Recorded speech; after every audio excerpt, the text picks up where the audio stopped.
Hello friends, welcome to step up IAS. आज हम फिर हाजिर हैं अपने इस डिस्कशन में जिसका नाम है civil services preparation through the Hindu. आज है 26 जुलाई 2017 और हम डिस्कस करने जा रहे हैं हिंदू के आर्टिकल्स। ये सबसे पहले एक ओवरव्यू लेते हैं कैसे कौन से आर्टिकल्स हैं जो आज हमें डिस्कस करने हैं। यहाँ पर जो कॉर्नर में हम आर्टिकल देख रहे हैं ये कर्नाटका के पॉलिटिक्स से रिलेटेड है। इसमें कुछ इसेंस के तौर पर ये बात कहने की कोशिश की जा रही है कि जो भाजपा की गवर्नमेंट है हिंदुइज्म के कॉन्सेप्ट पर ज्यादा एम्फेसिस कर रही है, उसकी वजह से कई सारे स्टेट्स अपने आप को आइसोलेट फील कर रहे हैं। और जो अभी कर्नाटका में अपने लिए एक सेपरेट फ्लैग की डिमांड इमर्ज हुई थी वो इसी का एक रिजल्ट था। ठीक है, हालांकि वो डिमांड अभी भी चल रही है। वहां के जो चीफ मिनिस्टर हैं वो उसके लीगल पर्सपेक्टिव्स को देखने की कोशिश कर रहे हैं, बट इस आर्टिकल में ऐसे पॉइंट्स हैं नहीं जो हम अपने आंसर्स में यूज कर पाए, तो हम इस आर्टिकल को डिस्कस नहीं करेंगे। यहाँ पर जो सेंटर में हमें आर्टिकल दिखाई दे रहा है ये अगेन डोकलाम इशू से रिलेटेड आर्टिकल है। कई सारे अलग से डायमेंशंस इसमें कवर किए गए हैं। काफी कुछ हमने पहले भी डिस्कस किया है along with history of Indo China relations. तो जो भी अच्छे पॉइंट्स इसमें हैं हम उसे इस आर्टिकल में डिस्कस करेंगे। यहाँ जो आर्टिकल हमें दिखाई दे रहा है ये रेलवे की कैटरिंग में अभी एक कैग की रिपोर्ट आई है कंट्रोलर एंड ऑडिटर जनरल की, जिसमें बताया गया है कि जो क्वालिटी है रेलवे में कैटरिंग की वो बहुत अच्छी नहीं है और उसका जो कंटेंट है वहां पर जो फूड की फैसिलिटीज हैं वो लगातार डिग्रेड हो रही हैं। तो जो कुछ भी अच्छे पॉइंट्स हमें यहाँ निकलेंगे हम उसे डिस्कस करेंगे इस आर्टिकल में। ये जो आर्टिकल है अभी हमारे नए प्रेसिडेंट इलेक्ट हुए हैं रामनाथ कोविंद जी। तो इसमें जो प्रेसिडेंट और वाइस प्रेसिडेंट का इलेक्शन होता है हमारी डेमोक्रेसी से वो कैसे जुड़ा हुआ है और उसके क्या क्या प्रभाव होते हैं, उनके क्या क्या फंक्शंस हैं, कुछ अच्छी बातें इस आर्टिकल में डिस्कस की गई हैं जिसे हम इस आर्टिकल में देखेंगे भी। नेक्स्ट पेज पर हम देखते हैं आज वेडनेसडे है तो एक इंटरव्यू प्रकाशित हुआ है। इस इंटरव्यू में जो हमारा पब्लिक इंस्टीट्यूशन है, हमारा पब्लिक इंफ्रास्ट्रक्चर है, वो किस तरीके से डिग्रेड हो रहा है, कमजोर हो रहा है और उसका हमारी इंडियन सोसाइटी पर क्या प्रभाव पड़ रहा है, उस पर इनसे क्वेश्चंस पूछे गए हैं। और इस आर्टिकल में जो भी इंपॉर्टेंट बातें हैं हमें उसे डिस्कस करना है। यहाँ जो नीचे आर्टिकल है अभी एक 9 मेंबर्स की कॉन्स्टिट्यूशनल बेंच बैठी थी जो कि प्राइवेसी इशू पर अपना वर्डिक्ट देने वाली थी। तो उसमें कई सारी बातें इस मुद्दे पर की गई हैं, हम इसे भी डिस्कस करेंगे। और ये सबसे पहले हम देखते हैं कि ऐसे राइटिंग को इनिशिएट करने के लिए हम हर दिन एक कोट देखते हैं। तो आज का जो कोटेशन है वो poverty is the parent of revolution and crime. Poverty बहुत ही कॉमन टॉपिक है, किसी भी समय आपसे इस पर ऐसे लिखने के लिए कहा जा सकता है। बहुत ही अच्छा कोटेशन है ये एरिस्टोटल का। मतलब ये है कि अगर कहीं पर पॉवर्टी बहुत ज्यादा प्रिवेलिंग है तो वो क्राइम को जन्म देती है, साथ ही वो एक रिवोल्यूशन का भी रूप ले सकती है। तो एरिस्टोटल का स्टेटमेंट मैं फिर से रिपीट कर रहा हूं, आपको इसे याद रखना है। Poverty is the parent of revolution and crime. तो आइए आज अपने आर्टिकल को स्टार्ट करते हैं। पहला जो आर्टिकल है डोकलाम इशू से रिलेटेड है। पेपर 2 से टॉपिक को एसोसिएट करेंगे India and it's neighbourhood relation. Doklam यहाँ पर ट्राई जंक्शन पर सिचुएटेड है। वैसे तो ये भूटान की टेरिटरी है जहां पर अभी चाइना ने एक रोड बनाने का प्रयास किया और ये उसका जो प्रयास था वो इस आधार पर था क्योंकि ये एक डिस्प्यूटेड टेरिटरी है और रोड जैसा एक परमानेंट स्ट्रक्चर क्रिएट करके वो वहां पर अपनी प्रेजेंस को स्ट्रेंथन करने की कोशिश कर रहा था भूटान की रिक्वेस्ट पर। और जो हमारी एक ट्रीटी भूटान के साथ है, फ्रेंडशिप ट्रीटी, जो 1950s में हुई थी और 2008 में उसको रिवाइज भी किया गया, उस आधार पर इंडियन आर्मी ने वहां इंटरवीन किया और दोनों देशों की आर्मी अभी 1 महीने से ज्यादा का समय हो चुका है एक दूसरे के आमने सामने है। तो ये पूरा कंटेक्स्ट है जिस कंटेक्स्ट में इस आर्टिकल को लिखा गया है जो मैंने अभी आपके साथ डिस्कस किया। आइए आपको बताता हूं कि इंडिया चाइना रिलेशंस हमने पहले भी डिस्कस किया है। एक ब्रीफ ओवरव्यू देता हूं कि 1949 में चाइना में एक कम्युनिस्ट रिवॉल्यूशन होता है जिसको माओ जेडोंग लीड करते हैं। साथ ही चियांग काई शेक जो वहां की पहले की नेशनलिस्ट गवर्नमेंट थी उसे भागकर ताइवान के आइलैंड पर जाना पड़ता है। उसके पहले 1947 में इंडिया आजाद हो चुका था, तो दोनों देशों के बीच में जो डिप्लोमेटिक टाइज थी वो 1950s से शुरू होती हैं। बॉर्डर डिस्प्यूट इमर्ज होता है 1959 में, जिसके चलते 1962 में हमारा चाइना के साथ वॉर भी होता है। 1965 और 71 के जो भी 2 वॉर हमारे पाकिस्तान के साथ हुए उसमें चाइना ने पाकिस्तान को बैक किया, हालांकि वो खुलकर सामने नहीं आ पाया बिकॉज ऑफ इंटरनेशनल प्रेशर। उसके बाद हमने रिलेशंस को इंप्रूव करने की कोशिश की, बट आप इन ब्रीफ कह सकते हैं कि 1991 तक या उसके बाद तक हमारे रिलेशन अच्छे नहीं रहे। 2004 के बाद हमने रिलेशन सुधारने की कोशिश की, लेकिन पिछले 3 सालों में जो इंडिया और चाइना के रिलेशंस हैं वो कई सारे मुद्दों पर लगातार स्ट्रेस्ड बने हुए हैं। जैसे कि सीपीईसी का जो मुद्दा है, जो हमारे चाइना पाकिस्तान इकोनॉमिक कॉरिडोर है, वो ये जो जम्मू कश्मीर का एरिया है, पाक ऑक्यूपाइड कश्मीर है, वहां से जाता है, जिसके लिए हमारे सॉवरेनिटी कंसर्न्स है। बॉर्डर डिस्प्यूट एक एवरग्रीन डिस्प्यूट है हमारे और चाइना के बीच में। इसके अलावा जब भी हम मसूद अजहर को ग्लोबल टेररिस्ट डिक्लेयर करने का प्रयास करते हैं तो चाइना इस मुद्दे पर अपना वीटो करता है। ठीक है, हमारा काफी ज्यादा ट्रेड डेफिसिट है चाइना के फेवर में। तो ये कई सारे मुद्दे हैं जिस पर हमारे चाइना के साथ डिस्प्यूट है। तो ये तो एक जनरल बैकग्राउंड की बात हुई जो मैंने ऐसे ब्रीफ में आपको बता दिया। अभी देखते हैं इस आर्टिकल में क्या है। हम ये देखते हैं कि चाइना और इंडिया के साथ जो टाइज हैं वो काफी स्ट्रेंथन है, बहुत ही यूनिक टाइज हैं। इसको हम इस तरीके से भी देख सकते हैं कि इंडिया ने कई बार लगातार भूटान को असिस्ट किया है कई सारे मुद्दों पर। इसमें हम काफी अच्छा कंट्रीब्यूशन यहाँ पर इस आर्टिकल में मेंशन किया गया है कि 1500 किलोमीटर की एक रोड कंस्ट्रक्ट की इंडिया ने हिमालयन किंगडम के इस रीजन में, जो कि काफी माउंटेनियस था, वहां पर रोड कंस्ट्रक्शन काफी मुश्किल था, इंडिया ने उसको किया, तो काफी अच्छी बात थी। हम देखते हैं कि 1960s से ही जब वहां पर भूटान के किंग जिग्मे वांगचुक हुआ करते थे तो उन्होंने उस समय के कंटेम्प्रेरी प्राइम मिनिस्टर को बुलाया जिनका नाम जिग्मे डोरजी था। उन्होंने उनसे कहा कि वो भूटान का मॉडर्नाइजेशन करें और इस मॉडर्नाइजेशन में इंडिया ने काफी सपोर्ट किया। जो भी वहां पर इंफ्रास्ट्रक्चर डेवलप किए गए या जो रोड का कंस्ट्रक्शन किया गया उसको इंडिया के बॉर्डर रोड ऑर्गेनाइजेशन बीआरओ ने किया और इसको प्रोजेक्ट दंतक के तहत कंप्लीट किया गया। तो काफी असिस्ट किया है। पास्ट में भी इंडिया ने भूटान को, बहुत अच्छे रिलेशंस रहे हैं इंडिया और भूटान के। इंडिया ने भी भूटान ने भी काफी फेवर किया है इंडिया को जब कभी भी हमें जरूरत पड़ी है। आप ऐसे देखिए कि भूटान में जो कोई भी रोड आपको देखने को मिलेगी वो साउथ की तरफ है, यानी वो इंडिया की तरफ आती है। ठीक है, आपको ऐसी कोई भी रोड भूटान में नहीं दिखेगी जो चाइना के तिब्बत की तरफ जाती हो। तो ये दिखाता है कि किस तरीके से जो लिंक है भूटान का वो इंडिया के साथ काफी बेहतर है। इंडिया चाइना वॉर जब 1960s में होता है, अनफॉर्चुनेटली हम उस वॉर को हारते हैं और जब हमारी आर्मी रिट्रीट कर रही होती है, वहां से वापस आ रही होती है, तो भूटान एक सेफ ग्राउंड देता है हमारे आर्मी पर्सोनल्स को, हमारे आर्मी मेंबर्स को वहां से आने के लिए। हालांकि वो ये कहते हैं कि जो हमारे आर्मी के सोल्जर्स हैं उनको अपनी राइफल वहां की बॉर्डर पे सबमिट करनी होगी। वो राइफल्स वहां पर आज भी मौजूद हैं, ऐसा इस आर्टिकल में लिखा भी गया है। तो काफी अच्छा असिस्टेंस हमें जब भी जरूरत पड़ी है वो हमें भूटान से मिला है। हम देखते हैं कि इंडिया को इस बात को ध्यान में रखने की जरूरत है कि जो चाइना का इंटेंशन है इस डिस्प्यूट को लेकर वो क्या है और चाइना का जो ग्लोबल एम्बिशन है वो इस डिस्प्यूट से किस तरीके से जुड़ा हुआ है। अब देखिए, डोकलाम का ये जो प्लेटू है जो हमने अभी यहां पर देखा, ये इंडिया की टेरिटरी में नहीं आता है, ये भूटान की टेरिटरी में आता है। ठीक है, तो हमें इस बात को हमेशा ध्यान में रखना है कि ये जो टेरिटरी है ये भूटान की है ना कि इंडिया की। ऐसा इस आर्टिकल में भी मेंशन कर दिया गया है।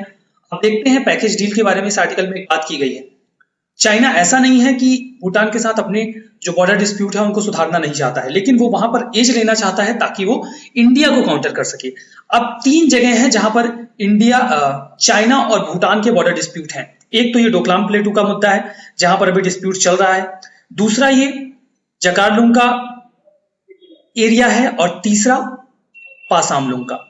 तो चाइना ने एक पैकेज ऑफर 1990s के दौर में ही भूटान को दिया था कि आप ये दोनों एरिया अपने पास रख लो इस शर्त पर कि आप ये डोकलाम का एरिया हमको दे दोगे। अब ये एरिया डोकलाम के एरिया का दुगना है, लेकिन फिर भी चाइना इस एरिया को देने को तैयार है भूटान को, बदले में वो सिर्फ डोकलाम चाहता है। तो आखिर वो डोकलाम क्यों चाहता है? डोकलाम वो इसलिए चाहता है क्योंकि ये चुंगी वैली में है और चुंगी वैली से काफी नजदीक होता है हमारा चिकन नेक कॉरिडोर जो हमें हमारे नॉर्थ ईस्ट से जोड़ता है। अगर यहां पर चाइना की स्ट्रांग प्रेजेंस होती है तो इन फ्यूचर अगर हम कभी चाइना के साथ कॉन्फ्लिक्ट में आते हैं और उनकी आर्मी एडवांटेज लेते हुए हमारे चिकन नेक के एरिया को कैप्चर करना चाहते हैं तो ये डोकलाम उनको काफी सपोर्ट करेगा। इसलिए हमारे सिक्योरिटी कंसर्न्स हैं इस मुद्दे पर और इस वजह से जो इंडिया की आर्मी है वो इस डिस्प्यूट में शामिल हुई है। ठीक है, हम देखते हैं कि 2008 में वहां इलेक्शन हुए और नए प्राइम मिनिस्टर जिग्मे थिल्ले चुनकर आते हैं तो वो काफी इंक्लाइन होते हैं चाइना की तरफ। चाइना का जो ऑफर था पैकेज डील का कि आप ये नॉर्थ का दोनों एरिया रख लीजिए और बदले में हमें डोकलाम का एरिया दे दीजिए, इस बात पर वो काफी कंसेंसस रखते थे। उनका ये मानना था कि हाँ ठीक है हम ऐसा कर देंगे।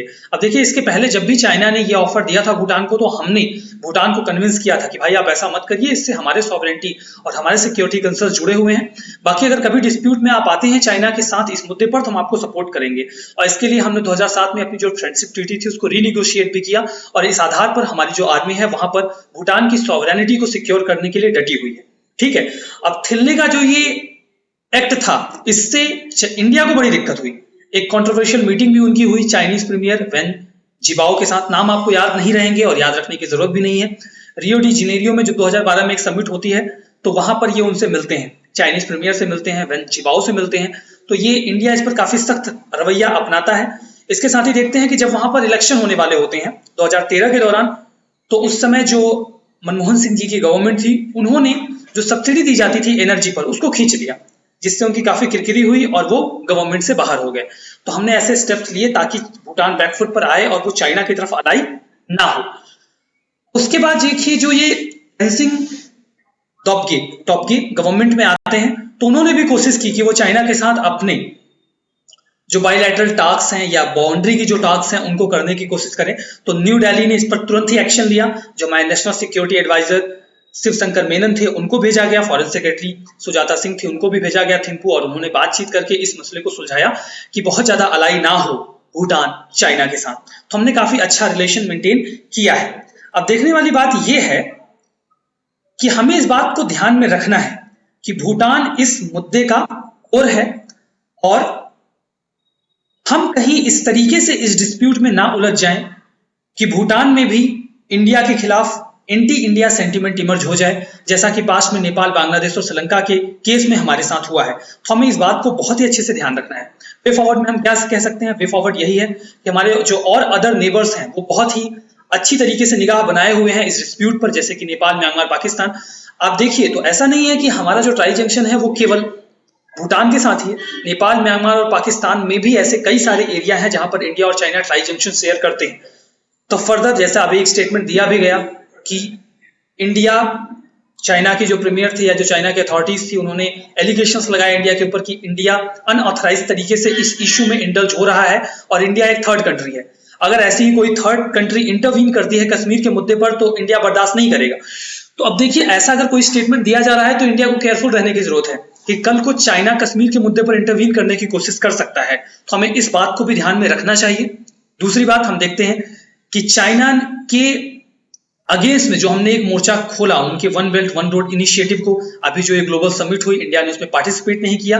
Bhutan was the only country जिसने हमको असिस्ट किया और भूटान ने भी हमारी तर्ज पर चाइना के ओबीओर का विरोध किया। तो अगर चाइना हमें इस तरीके से सपोर्ट करता है तो हमें ये जरूरी है हमारे लिए कि जब भी भूटान की सॉवरेनिटी कंसर्न्स रेज हो तो हम उनकी मदद के लिए जाएं, क्योंकि अगर उनकी सॉवरेनिटी को कोई थ्रेट आता है तो वो अल्टीमेटली इंडिया की सॉवरेनिटी पर भी थ्रेट है। ठीक है, और ये इंड में कहते हैं कि इंडिया को दोनों ही रास्तों को अपनाना चाहिए, उन्हें बातचीत करते रहना चाहिए और साथ ही अगर जरूरत पड़े तो मिलिट्री का भी इस्तेमाल करना चाहिए इस प्रॉब्लम को सॉर्ट आउट करने के लिए। तो ये पूरा मुद्दा हमने यहाँ पर डिस्कस किया। मुझे उम्मीद है कि आपको ये आर्टिकल समझ में आया होगा। आइए चलते हैं अपने अगले आर्टिकल की तरफ, रोल ऑफ प्रेसिडेंट और द वाइस प्रेसिडेंट। पेपर 2 से इस टॉपिक को एसोसिएट करेंगे, appointment of various constitutional post. हमने देखा कि रामनाथ कोविंद हमारे नए प्रेसिडेंट के रूप में चुनकर आए हैं। 25 जुलाई को उन्होंने ओथ ली, यानी कि कल जो हमारे पार्लियामेंट का सेंट्रल हॉल है वहां पर उन्होंने ओथ ली। तो इसके बारे में काफी कुछ बातें इस आर्टिकल में की गई।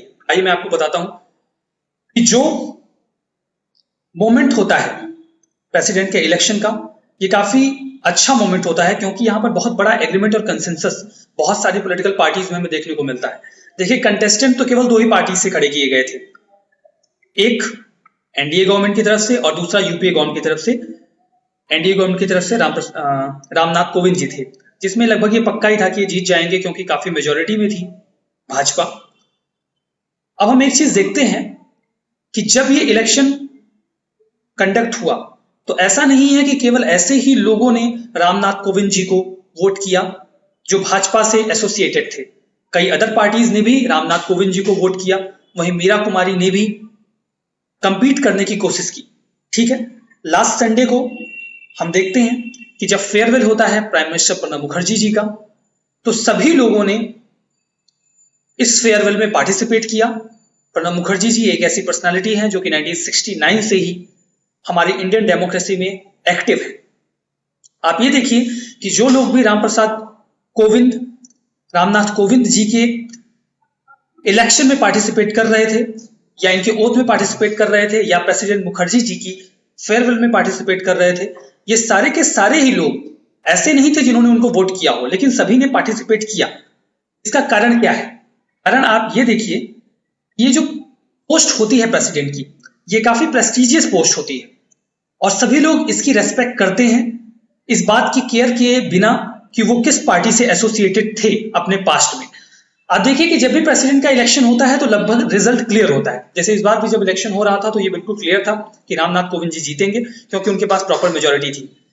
बहुत रेयर ऐसे केसेस निकल कर आते हैं जहां पर हमें कंपटीशन देखने को मिलता है। एक केस यहाँ मेंशन किया गया है, जब वीवी गिरी जी का कंपटीशन हुआ था नीलम संजीव रेड्डी से 1969 में, तो वो जो इलेक्शन था वो काफी कंपीटिंग था, उसमें क्लियर नहीं हो पा रहा था कि कौन जीतेगा। ठीक है, और ऐसे कई सारे केसेस में हमारे कई सारे लीडर्स हारे भी हैं प्रेसिडेंशियल इलेक्शंस में। सीडी देशमुख, एचआर खन्ना, के सुब्बा राव, कई सारे लोगों का नाम यहाँ मेंशन भी किया गया है। हम यही आपको बताना चाह रहे थे। मैंने अभी आपको पहले बताया कि राष्ट्रपति का जो इलेक्शन होता है वो काफी रेस्पेक्टेड होता है। इसमें उस व्यक्ति की काफी डिग्निटी और रेस्पेक्ट होती है, बिना इस बात की केयर किए बिना कि उसने अपने पास्ट में क्या किया है अपने पॉलिटिकल करियर में। अब देखिए तो कभी भी ऐसा सिचुएशन हमें देखने को नहीं मिला है जबकि प्रेसिडेंट और प्राइम मिनिस्टर के बीच में कॉन्फ्लिक्ट इमर्ज हो, एक्सेप्ट ज्ञानी जैल सिंह। ठीक है, ज्ञानी जैल सिंह के बारे में आपको बताता हूं कि ये हमारे एकमात्र सिख प्रेसिडेंट रहे हैं जो कि 1982 से 1987 तक प्रेसिडेंट रहे थे। ये एकमात्र सिख प्रेसिडेंट है। मनमोहन सिंह जी से कंफ्यूज मत करिएगा, वो हमारे प्राइम मिनिस्टर थे, नॉट प्रेसिडेंट। तो ज्ञानी जैल सिंह का कॉन्फ्लिक्ट रहा करता था उस समय किसके साथ? प्राइम मिनिस्टर राजीव गांधी के साथ। क्यों? एक बुक भी है, कोई एक लेफ्टिनेंट जनरल है, उन्होंने द अल्टीमेट ट्रुथ समथिंग नाम से एक बुक उन्होंने लिखी है जिसमें उन्होंने काफी सारा जो कॉन्फ्लिक्ट ज्ञानी जैल सिंह और राजीव गांधी जी के साथ था उसको मेंशन किया है। अब देखिए कॉन्फ्लिक्ट इन दोनों के बीच में था क्या। इन दोनों के बीच में ये था कि आपको पता होगा कि खालिस्तान का मूवमेंट 1984 के दौरान चल रहा था। उस मूवमेंट को दबाने के लिए या उसको खत्म करने के लिए इंदिरा गांधी जी ने ऑपरेशन ब्लू स्टार चलाया था, जिसमें बटालियन भेजी गई थी, स्वर्ण मंदिर में भी भेजा गया था उनको, और इस मूवमेंट को खत्म किया गया। भिंडरवाला और उनके जो रिवोल्यूशनरीज थे, जो मिलिटेंट्स थे, उनको मार गिराया गया। भिंडरवाला का नाम अगर आपने सुना हो तो खालिस्तान मूवमेंट से जुड़ा हुआ ये नाम है। आर्टिकल में तो हालांकि ये सब चीजें मेंशन नहीं की गई, मैं आपको एडिशनली बता दे रहा हूं कि जब ये मूवमेंट चलाया गया तो पहला क्वेश्चन तो ये रेज हुआ कि मिलिट्री का जो जनरल होता है, तीनों मिलिट्रीज का, वो प्रेसिडेंट होता है। तो अगर वहां पर आर्मी भेजी गई तो उसको इंदिरा गांधी जी ने कैसे भेजा, और जब उन्होंने भेजा तो क्या उन्होंने इसके लिए प्रेसिडेंट ज्ञानी जैल सिंह से कंसेंट ली थी, और क्या ज्ञानी जैल सिंह ने वहां के सिक्कों के खिलाफ आर्मी को भेजा था? ये एक डिस्प्यूट था। उसके बाद डिस्प्यूट और आगे बढ़ जाता है जब उन इंदिरा गांधी जी के सिख बॉडीगार्ड के जरिए के थ्रू इंदिरा गांधी जी की हत्या कर दी जाती है। तो वहां पर एक केस इमर्ज होकर आता है। जब ये हत्या की जाती है तो नया मुद्दा निकल कर आता है कि आखिर नया प्रेसिडेंट कौन होगा, नया प्राइम मिनिस्टर कौन होगा। सॉरी, उस समय ज्ञानी gel Singh ji foreign visit पर थे, तो कुछ लोगों ने सजेस्ट किया कि अभी वो फॉरेन विजिट पर हैं और अभी उनको आने में 8-10 घंटे का समय लग जाएगा, और अगर वो वापस आ गए तो चूंकि ऑपरेशन ब्लू स्टार का मुद्दा काफी हाईलाइटेड था तो संभावना थी कि हो सकता है कि वो ये जो राजीव गांधी जी थे उनको शपथ ना दिलाकर प्रणब मुखर्जी जी को शपथ दिला देते। तो काफी कंट्रोवर्सी चल रही थी। वहां पर राजीव गांधी जी ने कहा कि अगर ज्ञानी जैल सिंह जी उनको शपथ नहीं दिलाएंगे तो वो शपथ नहीं लेंगे, लेकिन अगर वो शपथ लेंगे तो प्रेसिडेंट के हाथों ही लेंगे, और ये अपॉर्चुनिटी का वो इस्तेमाल नहीं करेंगे कि वो वाइस प्रेसिडेंट के हाथों शपथ ले। ज्ञानी जैल सिंह जी हालांकि आते हैं और अपनी कॉन्स्टिट्यूशनल ड्यूटीज को फॉलो करते हुए राजीव गांधी जी को शपथ दिलाते हैं और वो प्राइम मिनिस्टर के पोस्ट पर आ जाते हैं। लेकिन उसके बाद दोनों लोगों में कॉन्फ्लिक्ट इमर्ज हो जाता है। कॉन्फ्लिक्ट इस मुद्दे पर था कि राजीव गांधी जी को ऐसा लगता था कि ज्ञानी जैल सिंह जी जो खालिस्तान का मूवमेंट है उसको सपोर्ट करते हैं, ठीक है, और वो खालिस्तान के जो लीडर्स हैं उनसे जुड़े हुए हैं। वहीं दूसरी तरफ ज्ञानी जैल सिंह जी ये मानते थे कि राजीव गांधी जी करप्ट प्रैक्टिसेस में इंडल्ज है। ठीक है, ये वो जो बुक है उसमें काफी अच्छे तरीके से मेंशन किया गया है दोनों लोगों का कॉन्फ्लिक्ट। तो मैंने थोड़ा सा आपको स्टोरी बताने की कोशिश की कि क्या कॉन्फ्लिक्ट था ज्ञानी जैल सिंह जी में और राजीव गांधी जी में। तो ऐसा कॉन्फ्लिक्ट एक ही बार हमारे हिस्ट्री में देखने को मिला है कि जब प्रेसिडेंट और प्राइम मिनिस्टर के बीच में कॉन्फ्लिक्ट हो, नहीं तो इसके बाद ऐसा कोई कॉन्फ्लिक्ट हमारे कॉन्स्टिट्यूशनल हिस्ट्री में हमें देखने को नहीं मिलता है। हम देखते हैं कि आर्टिकल में ये कहने की कोशिश की गई है कि कॉन्स्टिट्यूशनल ऑफिस है प्रेसिडेंट और वाइस प्रेसिडेंट की, प्राइम मिनिस्टर को इसको बैटरिंग रैम की तरह इस्तेमाल नहीं करना चाहिए। बैटरिंग रैम क्या होता है आपको पता होगा, पुराने जमाने में बहुत बड़े बड़े किले हुआ करते थे, तो इन किलों को तोड़ने के लिए एक पहियों की मतलब बहुत ही स्ट्रॉन्ग सा एक व्हीकल बनाया जाता था जिसपे बहुत बड़ी सी ऐसे बहुत बड़ा सा लकड़ी का लठ लगा दिया जाता था जिस पर हमला करके किले को तोड़ने की कोशिश की जाती थी, तो इसको बैटरिंग रैम बोलते हैं। तो इंडिकेशन के तौर पे इसका इस्तेमाल किया गया है कि प्राइम मिनिस्टर को ऐसे केसेस में जहां पर अब वो कोई लॉ पास नहीं कर पा रहे हैं तो प्रेसिडेंट को बोलकर वो ऑर्डिनेंस निकलवा दें। ऐसे एक्ट प्राइम मिनिस्टर को नहीं करने चाहिए और प्रेसिडेंट या वाइस प्रेसिडेंट को बैटरिंग रैम की तरह इस्तेमाल नहीं करना चाहिए। President head of the state होते हैं और वो अबव ऑल होते हैं, उनकी काफी हाईएस्ट पोस्ट होती है। हमें यह भी समझना चाहिए कि जो प्रेसिडेंट हैं उनका रोल काफी अच्छा होता है हमारी पार्लियामेंट्री डेमोक्रेसी में। उनके पास लिमिटेड डिस्क्रिशनरी पावर है। ऐसी कंडीशन में जब वो प्राइम मिनिस्टर का चुनाव करते हैं जबकि कोई भी पार्टी बहुत ही क्लियर मेजोरिटी नहीं ला पाती है, वैसे ही वाइस प्रेसिडेंट का भी रोल होता है, काफी लिमिटेड होता है उनका रोल, और उनके पास भी कुछ ही डिस्क्रिशनरी पावर होती है। तो अभी अपने कॉन्स्टिट्यूशनल रोल में वो अपना अच्छा जो फंक्शन है वो परफॉर्म कर सकते हैं, जो कि उनको करना चाहिए। कंक्लूजन के तौर पर यह कहा गया है कि प्रेसिडेंट और वाइस प्रेसिडेंट जो हैं इनके फंक्शंस को बहुत ही रिजिडली डिफाइन किया गया है हमारे कॉन्स्टिट्यूशन में, और इनका जो इलेक्शन होता है वो नेशनल फिलॉसफी को आर्टिकुलेट नहीं करता है। मतलब ये प्रेसिडेंट इस आइडियोलॉजी को रिप्रेजेंट करते हैं, ऐसा हमारे इंडिया की डेमोक्रेसी में देखने को नहीं मिलता। तो ये बहुत ही अच्छी बात है, और अगर ऐसा होता है तो ये काफी फियरफुल होगा, जो कि ना हो तो बेहतर है। तो ये पूरा कंक्लूजन मैंने आपको इस आर्टिकल में बताया। तो चलिए हम अपने अगले आर्टिकल की तरफ चलते हैं। तो एक इंटरव्यू है, जो इंटरव्यू है ये देवेश कपूर जी के साथ है। ये प्रोफेसर हैं पॉलिटिकल साइंस के यूनिवर्सिटी ऑफ पेंसिल्वेनिया में। 2006 से ये वहां पर पॉलिटिकल साइंस के प्रोफेसर हैं। तो उनसे ये इंटरव्यू है, हम देखते हैं कि इसमें क्या है। ये इंटरव्यू में कहते हैं कि एक बहुत ही गहरा स्टॉर्म इंडिया में क्रिएट हो रहा है। क्यों क्रिएट हो रहा है? क्योंकि ऑस्टेंसिबल क्रेडेंशियल्स हैं। ऑस्टेंसिबल क्रेडेंशियल्स का जो मतलब है वो ये है कि नाम मात्र की डिग्री सब लोगों के पास है, जस्ट फॉर नेम डिग्री है यहाँ के इंडियन स्टूडेंट्स के पास, लेकिन उनके पास रियल में स्किल नहीं है, नॉलेज नहीं है, और इस वजह से जो उनकी फर्दर एस्पायरेशंस हैं वो पूरी नहीं हो पाती हैं, और इस पर कहीं ना कहीं जो हमारा पूरे एजुकेशन सिस्टम है वो रिस्पॉन्सिबल है। ये भी कहते हैं कि जो हमारे पब्लिक इंस्टीट्यूशंस हैं वो काफी वीक हो चले हैं। इसका कारण ये है कि उन्होंने डोनाल्ड ट्रंप का भी एग्जाम्पल दिया कि ट्रंप एडमिनिस्ट्रेशन में भी वहां के जो पब्लिक इंस्टीट्यूशंस हैं उनको चैलेंज किया जा रहा है। हमारे कॉन्स्टिट्यूशन में चेक एंड बैलेंस का प्रोविजन है, लेकिन उसको फॉलो नहीं किया जाता। ठीक है, साथ ही आप इस तरीके से देख लीजिए कि जो वाइस चांसलर का इलेक्शन नॉमिनेशन किया जाता है, वो सेलेक्ट किए जाते हैं, वो किस तरीके से किया जाता है कि अगर वो वास्तव में उनकी मेरिट को देखा जाए तो वो कॉलेज के लेक्चरर भी नहीं बन पाएंगे, लेकिन उनको वीसी इलेक्ट कर लिया जाता है। इसके साथ ही ये भी कहते हैं कि जो हायर एजुकेशन का ऑब्जेक्टिव है वो स्पिरिट ऑफ इंक्वायरी क्रिएट करना है, स्पिरिट ऑफ क्यूरियोसिटी क्रिएट करना है, जो कि आज फेल हो रहा है। आगे ये भी कहते हैं कि हमने एक पोयम सुनी है कि water water everywhere not a drop to drink. ये कहते हैं कि अगर हम देखें तो हमारे चारों तरफ कई तरीके के ग्रेजुएट्स हमें देखने को मिलेंगे, लेकिन हम हायर किसे करें, क्योंकि उनके पास स्किल्स हैं ही नहीं। ठीक है, इसके अलावा जो कुछ यूनिवर्सिटीज हैं केवल वही अच्छा परफॉर्म कर रही हैं। ज्यादातर जो यूनिवर्सिटीज हैं वो अपनी फंक्शंस को बेहतर तरीके से परफॉर्म नहीं कर रही हैं। उनका जो कॉन्सेप्ट है वही है कि अगर आप ये कोर्स ज्वाइन करते हो तो इससे आपको अच्छी नौकरी मिलेगी। ठीक है, तो ये जो कॉन्सेप्ट है ये कहीं ना कहीं हमारे एजुकेशन सिस्टम को डिग्रेड कर रहा है। ये कहते हैं कि साउथ कोरिया, सिंगापुर जैसी अदर कंट्रीज में ऐसे प्रोविजंस किए गए हैं कि अगर आप हायर इंस्टीट्यूशन से निकल के आते हैं, आईआईटी, आईआईएम जैसे प्रेस्टिजियस इंस्टीट्यूशन से आते हैं, तो आपको 2 साल तक इस पब्लिक एरेना में जाकर कंपल्सरली काम करना होगा। ऐसा प्रोविजन हम इंडिया में क्यों नहीं इंट्रोड्यूस कर पा रहे हैं? आखिर वास्तव में प्रॉब्लम क्या है हमारे पब्लिक इंस्टीट्यूशन में? तो कहते हैं कि प्रॉब्लम केवल नंबर्स की नहीं है कि हमारे यहाँ जो ह्यूमन रिसोर्स है वो कम है, पर्सनल्स का नंबर है वो कम है। That is not the only problem. Problem ये भी है कि जो पर्सनल्स हैं उनकी क्वालिटी भी अच्छी नहीं है। ये भी एक मेजर प्रॉब्लम हमारे एजुकेशन सिस्टम में है। हमें क्या करना चाहिए? हमें करना ये चाहिए कि हमें कलेक्टिव गुड को इंश्योर करना चाहिए, साथ ही सोशल जस्टिस को बहुत ही अच्छी तरीके से इंश्योर करने की कोशिश करनी चाहिए। जेएनयू के कैंपस का जब इनसे क्वेश्चन पूछा जाता है कि जेएनयू का कैंपस आज नेशनलिज्म के नाम पर सिंबॉलिक तरीके से काम करने की कोशिश करता है और कई बार उनके ऊपर एंटी नेशनल होने के एलिगेशंस भी लगते हैं, तो आप इस पर क्या जवाब देंगे? तो उन्होंने बोला कि देखिए, अगर स्टूडेंट्स को पब्लिक मनी दी जा रही है रिसर्च करने के लिए तो उनको रिसर्च करना चाहिए। ये नहीं कि मोर्चा खोल के बैठ जाना चाहिए। ठीक है, कि वो दिन भर मोर्चे पर बैठे हैं और रात को 2 घंटे जाकर रिसर्च कर रहे हैं। That should not be appropriate function for the researchers. लेकिन वो ये भी कहते हैं कि ये जो स्टूडेंट्स हैं वो ये भी क्वेश्चन रेज करते हैं कि अगर उनके सामने इनजस्टिस हो रहा है तो क्या उनको चुप रहना चाहिए?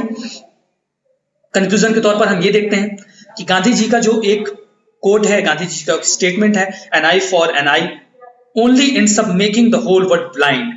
अगर एक आंख के बदले में एक आंख मांगी जाएगी तो निश्चित तौर पर पूरी दुनिया एक दिन अंधी हो जाएगी। हमें इस बात को देखने की जरूरत है जो ऐसी प्रॉब्लम्स इमर्ज हो रही हैं हमारे सामने वो हमारे खुद के लोगों के खिलाफ है। तो यहाँ पर एक जो कंडीशन बाद में आ जाएगी वो ये हो जाएगी कि हम खुद से और उनसे भिड़ रहे होंगे। तो यहाँ पर कोई दोनों तरफ इंडियंस हैं, कोई हम और वो नहीं है। तो हमें बहुत ही केयरफुली ये जो प्रॉब्लम्स हैं उनको सॉर्ट आउट करने की जरूरत है। तो ये पूरा जो इंटरव्यू था हमने उसमें जो भी इंपॉर्टेंट बातें थी उनको डिस्कस की। कैटरिंग सर्विस से रिलेटेड हमारा अगला आर्टिकल है, पेपर 3 से एसोसिएट करेंगे इंफ्रास्ट्रक्चर का जो टॉपिक है। कंटेक्स्ट यही है कि कैट की रिपोर्ट में ये बात देखने को मिली कि जो इंडियन रेलवे का कैटरिंग का सिस्टम है वो काफी डिग्रेडेड है। मैं आपको बताऊं कि मैं मॉर्निंग में एक पिक्चर चूज कर रहा था इस आर्टिकल के लिए, तो मैंने ये पिक्चर चूज की थी। लेकिन अभी जब मैं ये आर्टिकल डिस्कस करने जा रहा था तो उसके पहले जस्ट एक न्यूज आई, मेरी नोटिफिकेशन आई जिसमें बताया गया कि अभी कैटरिंग में खाने में छिपकली निकली है। ठीक है, तो मैंने सोचा कि देखिए अभी आर्टिकल आया है और अभी ऐसी घटना हमारे न्यूज में आने लगी है, तो मैंने उस पिक्चर को काटकर यहाँ पर लगा दिया। ठीक है, तो आइए देखते हैं आर्टिकल में क्या है। आर्टिकल में ये बात कहने की कोशिश की जा रही है कि जो इंडियन रेलवे है वो पूरे दुनिया के ट्रांसपोर्ट सिस्टम में मोस्ट एफोर्डेबल ट्रांसपोर्ट सिस्टम है, जो कि बहुत लार्ज अमाउंट ऑफ लोगों को एक स्थान से दूसरे स्थान पर लेकर जाती है। लेकिन फिर भी बहुत ही इनएफिशिएंट मैनेजमेंट है। हमारा जो मैनेजमेंट है वो ग्लोबल स्टैंडर्ड को अभी भी कंप्लीट नहीं कर पा रहा है। हालांकि ऐसा नहीं है कि हम प्रॉब्लम्स को आइडेंटिफाई नहीं कर पाते हैं, हमने कई बार इन प्रॉब्लम्स को आइडेंटिफाई किया है, लेकिन हम उनको सॉर्ट आउट करने में सक्सेसफुल नहीं रह पाते हैं। अभी जो कैग की रिपोर्ट आई है उन्होंने इस बात को भी इंश्योर कर दिया है, ये एविडेंट है कि जो सिचुएशन है वो अभी भी बदली नहीं है और जो प्रॉब्लम पहले इमर्ज थी वो अभी भी मेंटेन्ड है। ठीक है, प्रॉब्लम्स कैग की रिपोर्ट में क्या दिखाया गया, उन्होंने ये बोला कि जो भी खाना कैटरिंग में दिया जा रहा है वो ह्यूमन कंजम्पशन के लायक नहीं है, कंटेमिनेटेड खाना है। कई बार रिसाइकल्ड फूड जो है, एक खाना जो है उसे वो यूज नहीं हो पाता तो उसे दोबारा वो रिसाइकिल करके इस्तेमाल कर लेते हैं और सर्व कर देते हैं जो भी पैसेंजर्स होते हैं उनको। इसके अलावा कई बार तो ऐसे खाने को भी सर्व कर दिया जाता है जिनकी डेट आउट हो चुकी होती है। अनऑथराइज्ड खाना भी कई बार ट्रेन में सर्व किया जा रहा है। ये प्रॉब्लम्स शो की गई हैं कैग की रिपोर्ट में और ये सारी की सारी जो पैसेंजर्स की हेल्थ है उनके लिए काफी इंडेंजरिंग है। ठीक है, ये देखते हैं और क्या प्रॉब्लम्स हैं कैटरिंग में। देखिए जो कैटरिंग का एडमिनिस्ट्रेशन है उसमें ये एक मैकेनिज्म बनाया गया है कि अगर कोई भी कंप्लेंट आती है कैटरिंग सिस्टम के खिलाफ तो फिर उनके खिलाफ पेनल्टी का प्रोविजन हमारी सिस्टम में इंश्योर किया गया है। अभी एक पेनल्टी लगाई भी गई थी जब हमने देखा कि कोलकाता की राजधानी एक्सप्रेस में एक कॉकरोच खाने में मिला था। अब देखिए ये तो एक कॉकरोच मिला था और अभी एक छिपकली मिल गई है, तो ये बहुत कॉमन सी बात होती चली जा रही है। कितना डिग्रेड हो रहा है जो कैटरिंग का सिस्टम है हमारे रेलवे के सिस्टम में, आप उसको यहाँ पर देख सकते हैं। तो वहां पर 1 लाख का फाइन लगाया गया था IRCTC पे। हो सकता है अब इस पर भी ये जो ट्वीट किया है उस पैसेंजर ने सुरेश प्रभु जी को, तो उस पर भी कुछ न कुछ कार्रवाई जो आज का इवेंट है उस पर भी होनी ही चाहिए। हम देखते हैं कि ये मानकर कि अगर कैटरिंग के सिस्टम को प्राइवेट सेक्टर में डाल दिया जाएगा तो इफिशियंसी आएगी, वो भी हमें देखने को नहीं मिल रही है। प्राइवेट जो इंस्टीट्यूशंस हैं, जो IRCT जो प्राइवेट एंटिटी है कैटरिंग को चला रही है, वो भी अच्छी तरीके से क्वालिटी को मेंटेन नहीं कर पा रहे हैं। ठीक है, ऑडिट जो है वो भी ट्रांसपेरेंट होनी चाहिए। कई बार हमें साठगांठ देखने को मिलती है जो ऑफिशियल्स हैं उनसे और जो IRCTC के मेंबर्स हैं उनसे, तो ये क्वालिटी को इंश्योर करने में कहीं ना कहीं पीछे रह जाते हैं। एक्सपेंसिव फूड कई बार सर्व किया जाता है, उससे भी ज्यादा एक्सपेंसिव जैसा कि ओपन मार्केट में मिल रहा है, तो ये भी एक फर्दर प्रॉब्लम है। क्या करने की जरूरत है, अभी ये करने की जरूरत है कि जो डिस्ट्रीब्यूटर्स के लाइसेंस हैं उनको इंश्योर करने की जरूरत है ताकि उनका जो पार्टिसिपेशन है वो अच्छी तरीके से इंश्योर किया जा सके, उनके जो फूड है उसकी क्वालिटी को चेक किया जा सके और साथ ही उनका एम्प्लॉयमेंट भी इंश्योर किया जा सके। इसके साथ ही जो कोर आइडिया है IRCTC का, जो वो एक मॉडर्न बेस्ड किचन का कॉन्सेप्ट इनिशिएट कर रहे हैं, उसको भी अच्छी तरीके से रन कराने की जरूरत है। अभी हम देखते हैं कि अगर कैग की रिपोर्ट आई है तो निश्चित तौर पर रेलवे मिनिस्ट्री इस बात को संज्ञान में लेगी और कोशिश करेगी कि जो कैटरिंग का सिस्टम है उसको और अच्छे से इंश्योर किया जाए। और अभी जरूरत है कि कैग की रिपोर्ट पर ध्यान देते हुए जो पैसेंजर सर्विसेज हैं उनको और स्ट्रॉन्ग किया जाए। यहाँ पर एक क्वेश्चन है, despite privatisation in various sectors of railway, it is felt that the service delivery mechanism and quality of the service is still not efficient। Comment करना है आपको इस क्वेश्चन पर। अगला जो आर्टिकल है वो पेपर 2 से हम इसको एसोसिएट करेंगे, प्राइवेसी इशू का salient features of constitution and transparency से हम इसको एसोसिएट करेंगे। ठीक है, अभी 9 मेंबर्स की एक बेंच बैठी थी, जस्टिस खेहर इसके हेड थे, उनको प्राइवेसी फंडामेंटल राइट है या नहीं है इस पर जवाब देना था। हम देखते हैं कि आर्टिकल में ये है, आर्टिकल ये कहता है हमें जो प्राइवेसी का ये मुद्दा है इसको रीडिफाइन करने की जरूरत है। हमें बताना होगा कि आखिर वास्तव में प्राइवेसी क्या है। हमें साथ ही बैलेंस स्टैब्लिश करने की जरूरत है इंडिविजुअल्स की प्राइवेसी और नेशनल सिक्योरिटी जो है उसके बीच में। आज का ये जो टाइम है, ये एज ऑफ डेटा है, जहां कंपनीज के पास जो सोशल मीडिया प्लेटफॉर्म है उनके जरिए बहुत सारा डाटा इंडिविजुअल्स का होता है, और ये उस डाटा को किस तरीके से यूज करते हैं ये इंडिविजुअल्स को नहीं पता होता, उनका कंट्रोल इस डाटा पर नहीं होता है।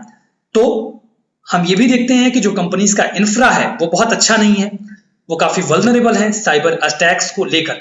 तो क्या ऐसा कोई रेगुलेशन नहीं होना चाहिए जिससे इंडिविजुअल का जो डाटा हो वो सिक्योर हो? तो यहां पर ये ईयू के रेगुलेशन का हवाला देते हुए कहते हैं कि ईयू ने एक रेगुलेशन बनाया है, जनरल डाटा प्रोटेक्शन रेगुलेशन, जो कि मई 2018 से इंप्लीमेंट हो जाएगा। इसके तहत अगर कोई भी कंपनी रेगुलेट कर रही है अपने फंक्शंस को, तो उसको इस रेगुलेशन के तहत कंप्लाई करना होगा। अगर वो ऐसा नहीं कर पाते हैं तो उनके ऊपर उनके पूरा जो टर्नओवर है उसका 4% तक पेनल्टी लगाई जा सकती है। तो आज जो जरूरी है हमारे लिए वो ये है कि इंडिया भी इसी तरीके का कोई इनफोर्सेबल रेगुलेशन मेंटेन करे, ताकि जो इंडिया के लोग हैं उनका डाटा सिक्योर किया जा सके, उनकी प्राइवेसी स्ट्रेंथन हो। यहां पर ये बताते हैं कि डार्क नेट का जो कॉन्सेप्ट है, डार्क नेट के बारे में आपको बता देता हूं। पैरेलल चैनल्स चलते हैं, नेट की जो दुनिया है वो काफी ब्रॉड है, हम उसका अपर 5 लेवल ही इस्तेमाल करते हैं। इसके पीछे कई तरीके की इलीगल साइट्स हैं जो रन करती हैं, वहां पर हथियारों का और ड्रग्स का इलीगल बाजार चल रहा होता है, वहां पर कई सारी क्रिमिनल एक्टिविटीज और इलीगल ट्रेड चल रहा होता है। तो जरूरी है कि हम इस पर चेक एंड बैलेंस मेंटेन करें, इन साइट्स को आइडेंटिफाई किया जाए और बंद किया जाए। हम देखते हैं कि जो इस्लामिक स्टेट है वो भी डार्क नेट का इस्तेमाल करते हुए जो अपनी आइडियोलॉजी है उसको चैनलाइज करके रिक्रूटमेंट करने की कोशिश करते हैं। तो कहने का मतलब यही है कि बिना strong data protection law, privacy के बिना जो इंडिविजुअल्स के राइट्स हैं उनको इंश्योर नहीं किया जा सकेगा। तो आज बहुत ही जरूरी है कि एक प्रॉपर डाटा प्रोटेक्शन लॉ बनाया जाए, साथ ही एक इंडिपेंडेंट वॉचडॉग इंस्टीट्यूशन भी इंश्योर किया जाए जो उन डाटास को अच्छी तरीके से सिक्योर किया गया है या नहीं किया गया है उसको देखे।